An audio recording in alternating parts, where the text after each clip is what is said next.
가슴 속에 풀리지 않고 맺혀 있는 하나의 소원이 있다면 우리도 어떻게 하든지 남과 같이 잘 살아봐야 되겠다. 이러한 염원입니다. 지금으로부터 50년 전인 1962년 5월 16일에 5.16 군사혁명이 일어났다. 혹자는 5.16 군사혁명을 쿠데타라고 하지만 나는 서슴지 않고 군사혁명이라고 부른다. 역대 대통령 중에서 박정희 대통령이 대한민국을 세계 최빈국에서 경제 강국으로 발전시킨 가장 훌륭한 대통령이라고 생각하기 때문이다. 그래서 이 회고록에서 나는 5.16을 군사혁명으로 부른다. 5.16 군사혁명 당시 나는 506방척대 조사과장으로 근무하고 있었다. 내 나이 33세로 계급은 육군소령이었다. 반세기의 세월이 흘러간 너무나 오랜 예전의 일이기 때문에 기억이 정확한지 염려가 되는 부분도 있지만 나이는 먹어도 기억력은 남보다 자신이 있어 거의 정확하다고 생각한다. 나는 직책상 5.16 혁명의 과정을 지켜볼 수 있었다. 그 당시를 회고하면서 몇 가지 비화를 적어본다.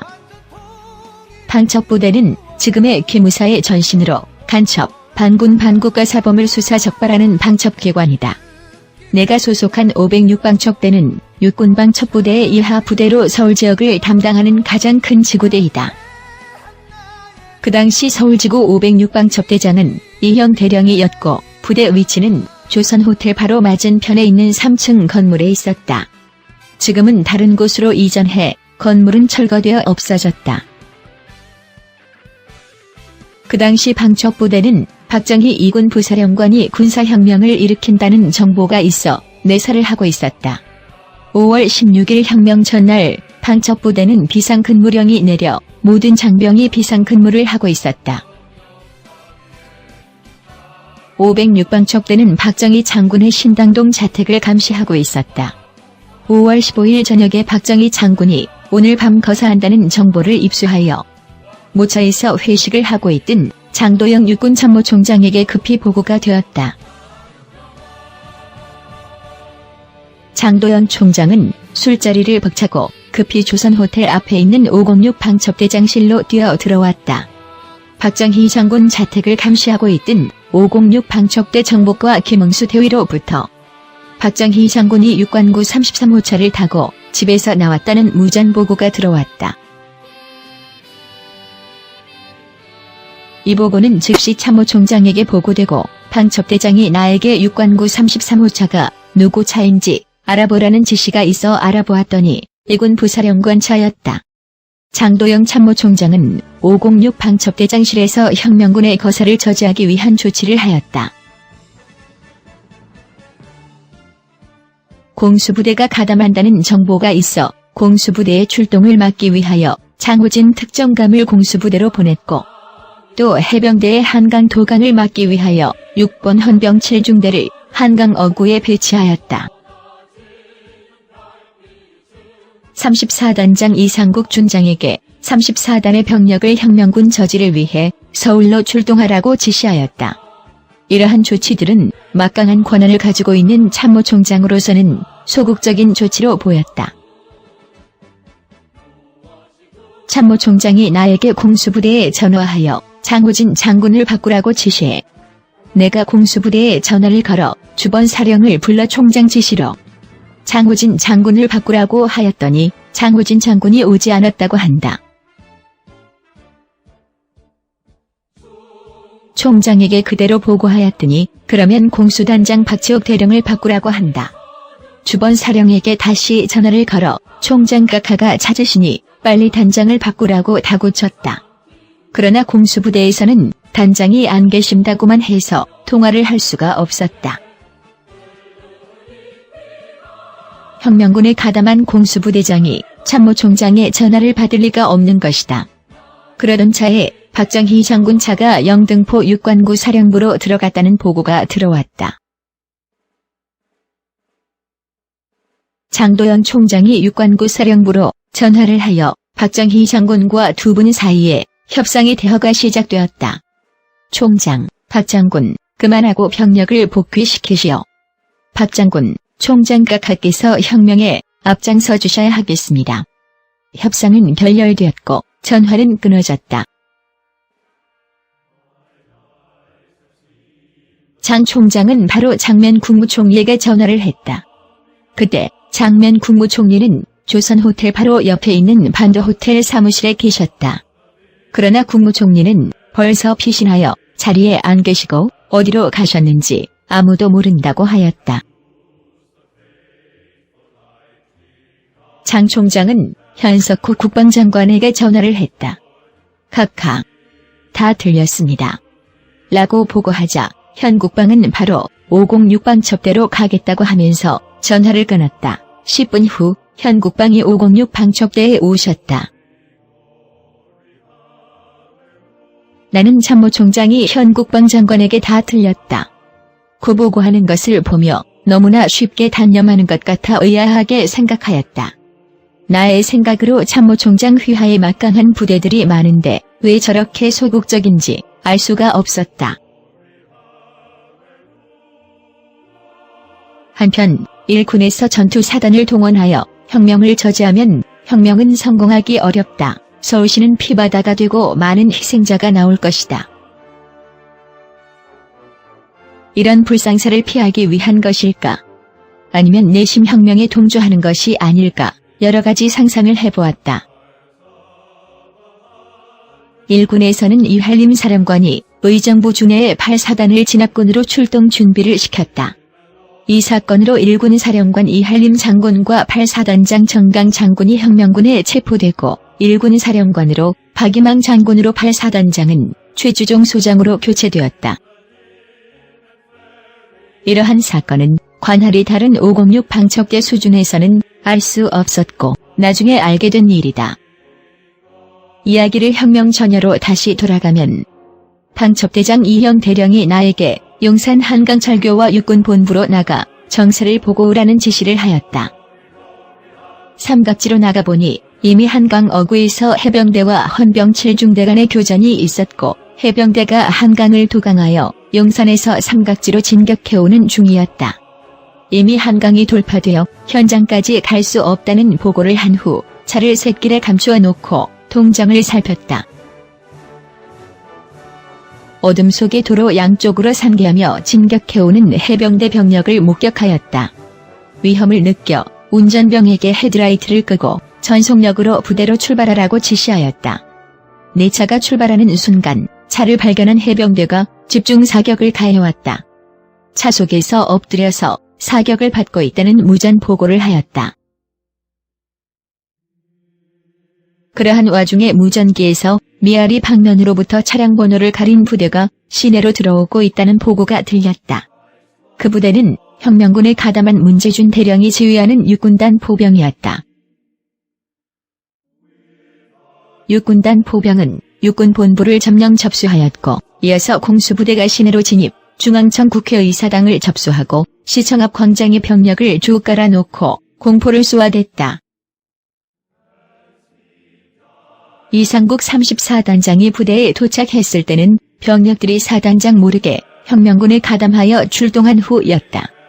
이 사건으로 506방첩대 방첩과에서는 34단 참모장과 부대 출동 작전 명령을 내린 장교를 소환하여 혁명에 가담한 경위를 조사하고 있었다. 사태는 이미 기울었다.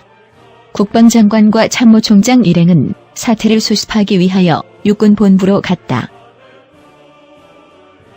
장도연 총장이 육군본부로 떠난 직후 혁명군을 주도하고 있는 송찬호 장군, 문재준 육군단 포병사령관, 박지옥 공수단장의 세 사람이 M2 칼빈 자동소총으로 무장하여 506방첩대로 장도영 참모총장을 만나기 위하여 찾아왔다.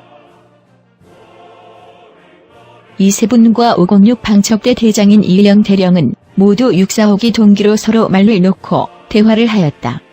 그러나 혁명군과 혁명을 저지하는 적대 관계에 있는 입장으로 비록 말은 놓지만 대화는 살기등등하고 험악한 분위기였다. 나는 옆에서 네 분의 대화를 듣고만 있었다. 야, 다 끝났어. 총장 어디 있어? 총장이 여기 와 있다는데 내놔. 6본으로 가셨다. 정말이야 바른대로 말해. 내가 왜 거짓말을 하겠나. 이대령이 거짓말할 사람 아니다. 육본으로 가라.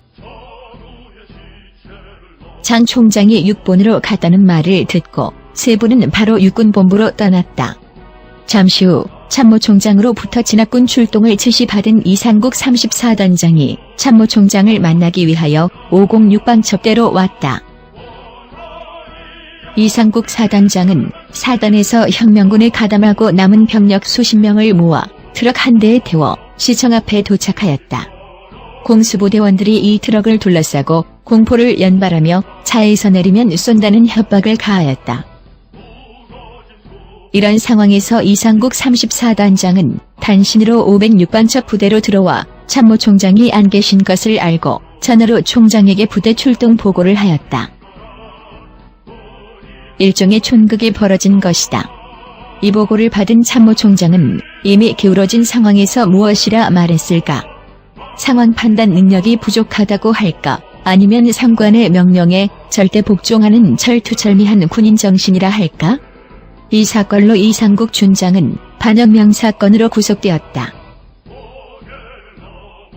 5.16 군사혁명은 성공하여 군사혁명위원회에서 다음과 같은 보고령을 선포하였다. 1호 출국 금지, 집회 언론 검열, 직장 이탈 금지, 통금 연장. 2호 금융거래 금지. 3호 항만공항 폐쇄. 4호 국회, 지방의회 해산, 정치활동 금지, 국무위원 체포. 5호 예금 인출 제한. 6호 물가 동결 매점 매석 극형. 7호 외국인 재산 보호. 듣기만 해도 섬뜩한 보고령이다. 혁명이 성공하였으니 곧 반혁명 세력에 대한 대대적인 숙청이 있을 것이라고 생각하였다. 방첩부대는 당연히 숙청 대상이 될 것이라 생각한 나는 마음의 준비를 하고 있었다.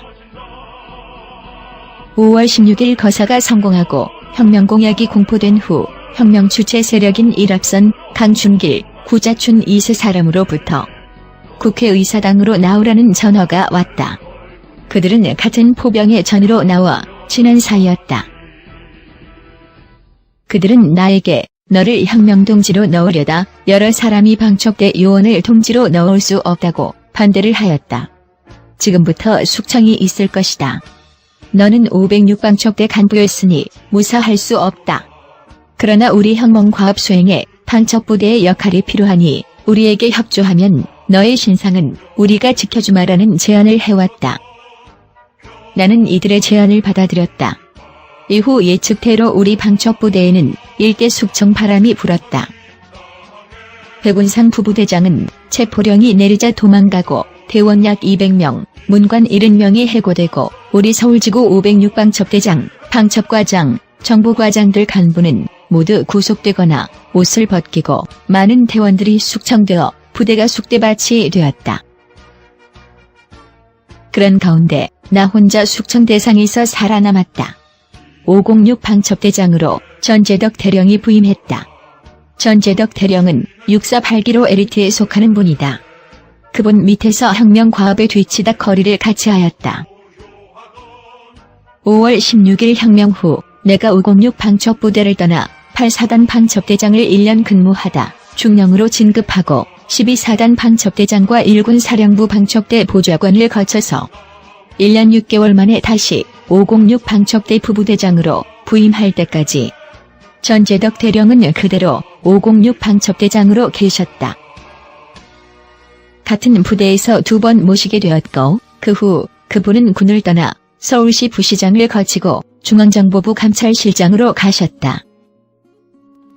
혁명과업에서 내가 맡은 일은 장면 국무총리를 찾아 모시고 연금하는 일, 국무위원 전원 예비 검속하여 순화동 부통령 공관에 연금하는 일, 각 행정부처의 정무차관 예비 검속하는 일, 각 행정부처의 사무차관 예비 검속하는 일, 당시 집권민주당의 정책위원 30명, 기획위원 30명의 신원 조사를 하고 상분 보고하는 일, 그 외 등명사항의 수행 등이다. 군사혁명위원회에서는 국무회의에서 정권을 군사혁명위원회에 이양하는 법적인 절차를 밟기 위하여 국무회의 개최를 서둘렀다.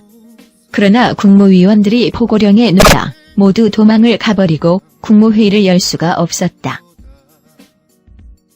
상부에서는 국무위원들을 빨리 모셔오라는 독촉이 심했다.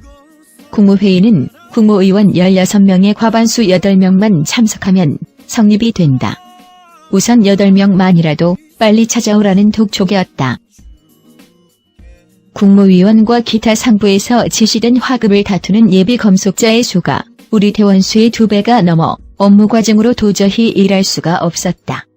우리 과에는 자동차가 1대, 대원은 35명뿐이었다. 부대본부는 헌병학교에서 피교육 중인 CID 요원 25명을 차출하여 506 방첩대 조사과로 파견해 주었다.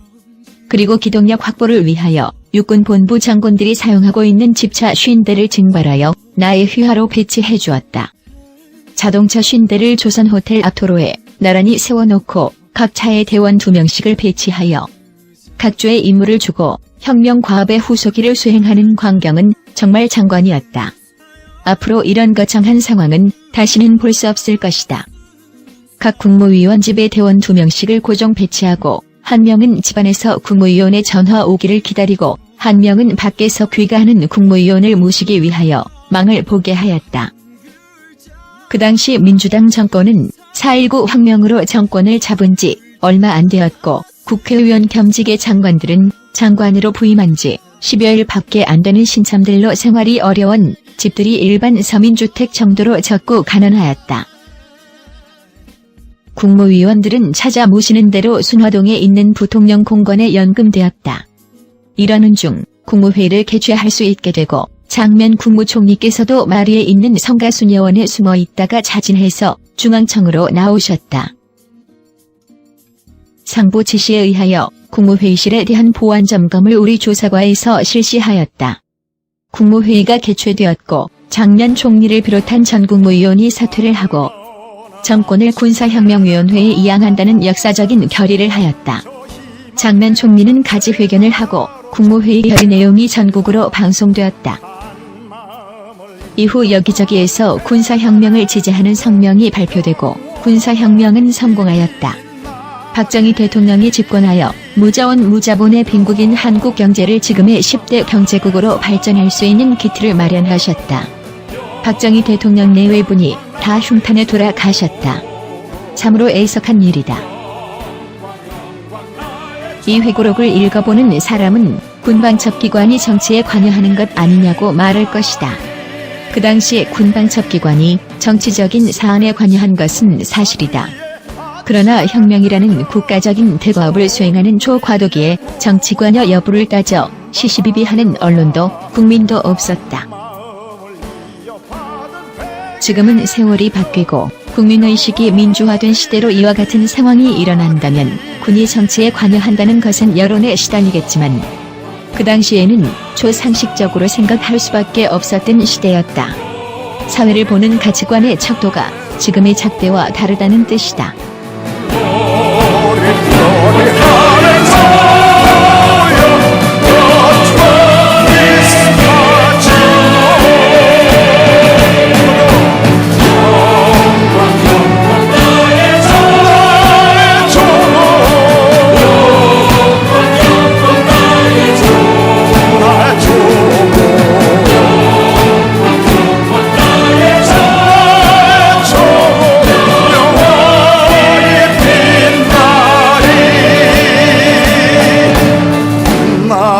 주신 부모님께 축복이 있으리 내가 태어난 이 땅 위에 축복이 있으리 많은 전쟁터에 죽어간 내 전우들에게 축복